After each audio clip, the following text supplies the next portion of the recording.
السلام علیکم dear students, Raja Imran Asghar, Cambridge International Science College Talagang. مجھے امید ہے کہ آپ سب خیریت سے ہوں گے اور اپنے گھروں میں محفوظ ہوں گے۔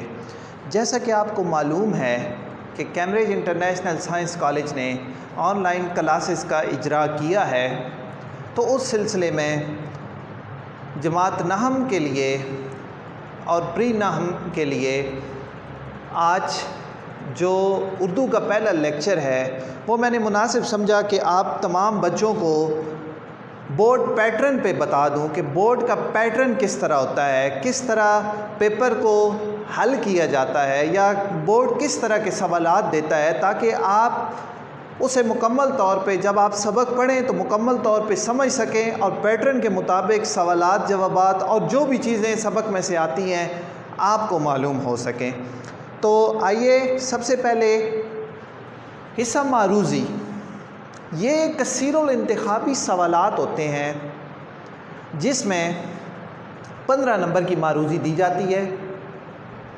اب یہ 15 نمبر کی معروضی آپ کے جو اسباق ہیں ان میں سے بھی آتی ہے، حصہ نظم میں سے بھی آتی ہے، حصہ غزل میں سے بھی آتی ہے، اور اس کے علاوہ یہ معروضی گرامر میں سے بھی آتی ہے۔ تو نحو میں گرامر میں سے زیادہ تر معروضی آپ کے مذکر مؤنث، الفاظ مترادف، واحد جمع، اس کے علاوہ مطلع، مقطع، یہ جو گرامر میں تمام چیزیں آتی ہیں اس کے حوالے سے 3 سے 4 نمبر کے جو سوالات ہیں وہ کثیر الانتخابی میں پوچھے جاتے ہیں۔ اب یہ جو کثیر الانتخابی سوالات ہیں حصہ معروضی میں سے، یہ بہت اہمیت کے حامل ہیں۔ اس کی اہمیت مسلمہ ہے کہ اگر کوئی بچہ یہ 15 نمبر کا پیپر مکمل طور پہ درست کر لیتا ہے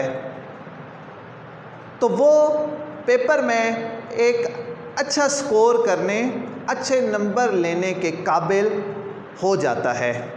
اسی طرح یہ اس کی مثال میں اس سے واضح کرتا ہوں کہ کرکٹ میچ میں جب اوپنرز اننگز کا آغاز کرتے ہیں تو اگر وہ ایک اچھا سکور دے دیں ٹیم کو تو ساری ٹیم جو ہے وہ ایک اچھا مد مقابل ٹیم کو سکور دینے کے قابل ہو جاتی ہے۔ یہ ویسا ہی کردار ادا کرتے ہیں 15 نمبر کے۔ اگر آپ اچھے پورے 15 نمبر لے جاتے ہیں تو آپ 70 سے اوپر جا سکتے ہیں۔ اس کے بعد ہے جی حصہ موضوعی۔ موضوعی حصے میں کیا ہے جی؟ سوال نمبر 2، اشعار کی تشریح کریں۔ اب یہ جو اشعار کی تشریح ہے یہ نظم اور غزل دونوں میں سے آتی ہے۔ 4 اشعار آتے ہیں حصہ نظم میں سے، اور آپ نے 3 اشعار کی تشریح کرنی ہوتی ہے۔ ان 3 اشعار کی تشریح میں آپ نظم کا عنوان،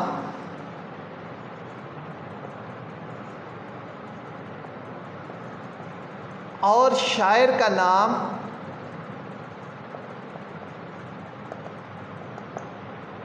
دونوں لکھتے ہیں، یعنی نظم کا عنوان اور شاعر کا نام۔ اچھا، اس کے بعد میں نے آپ کو پہلے بتایا کہ 4 اشعار حصہ نظم میں سے آئیں گے اور آپ نے 3 اشعار کی تشریح کرنی ہوگی، اور 3 اشعار حصہ غزل میں سے آئیں گے جس میں سے 2 اشعار کی تشریح آپ پیپر میں کریں گے۔ تو یہ 10 نمبر کا کویشچن ہوگا۔ اس کے بعد سوال نمبر 3 ہے، نثر پاروں کی تشریح کریں، سبق کا عنوان، مصنف کا نام بھی تحریر کریں۔ اب یہ نثر پارے، یہ جو پیراگرافز ہیں، یہ آپ کے اسباق میں سے، پہلے سبق میں سے یعنی شروع کے اسباق میں سے بھی آتا ہے، اور جو آخر پہ دیے ہوئے اسباق ہیں ان میں سے بھی آتا ہے۔ تو جب یہ ہم سبق پڑھیں گے تو ساتھ ساتھ میں نثر پاروں کی تشریح کے حوالے سے آپ کو وضاحت کرتا جاؤں گا، آپ کو سمجھاتا جاؤں گا۔ اچھا، اس میں مثال کے طور پہ ایک پہلے سبق میں سے آ جاتا ہے ہجرت نبی صلی اللہ علیہ وآلہ وسلم میں سے کہ مسلمانوں پر کفار مکہ نے عرص حیات تنگ کر دیا تو اللہ کے حکم سے مکہ سے مدینہ کی طرف ہجرت کی۔ اب فوراً مجھے معلوم ہو گیا مجھے پتہ چل گیا کہ یہ پیراگراف سبق ہجرت نبی صلی اللہ علیہ وآلہ وسلم میں سے آیا ہوا ہے، تو فوراً میں کیا کروں گا، سبق کا عنوان، ٹھیک ہے جی،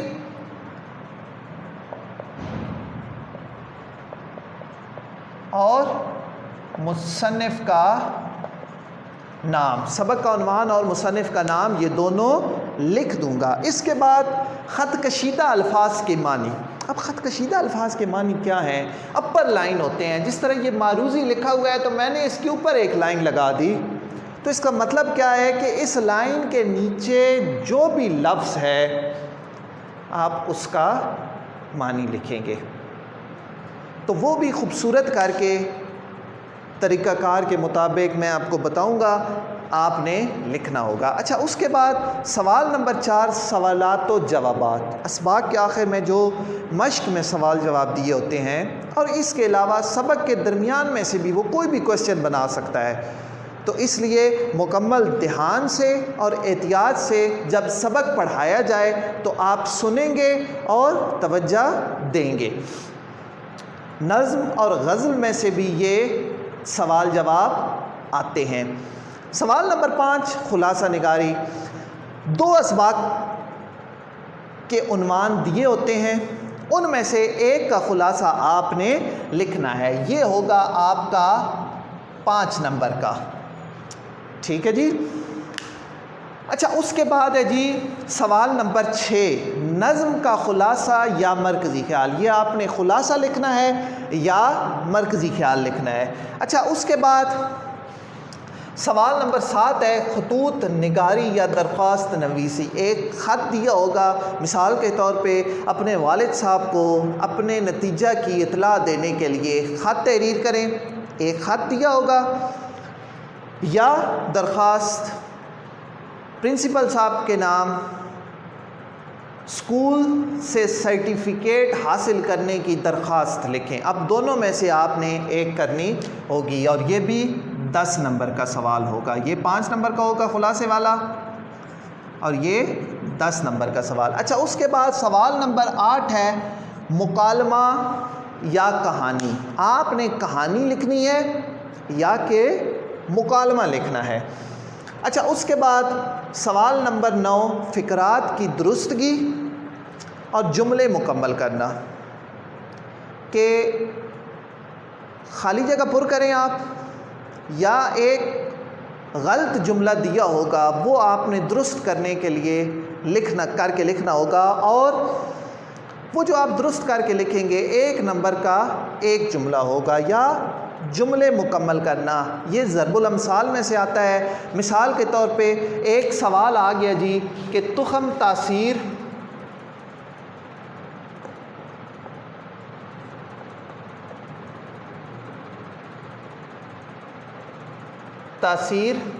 آگے ڈاٹ، تو کیا لکھیں گے؟ صحبت کا اثر، تخم تاثیر صحبت کا اثر، ٹھیک ہے۔ الٹے بانس، تو آگے آپ نے مکمل کرنا ہوگا بریلی کو۔ تو یہ 5 نمبر کا، یہ آپ کا 75 نمبر کا پیپر ہے، اور پیپر حل کرنے کی سب سے بنیادی اور سب سے اہم چیز کیا ہے؟ وہ ہے خوش خط لکھنا، اور پیپر کو خوبصورت رکھنا، حاشیہ لگانا جسے آپ مارجن لائنز کہتے ہیں، مارکر کا استعمال کرنا، پین کا استعمال کرنا، اور صاف ستھرا لکھنا۔ مجھے امید ہے کہ یہ باتیں آپ کو سمجھ آئی ہوں گی۔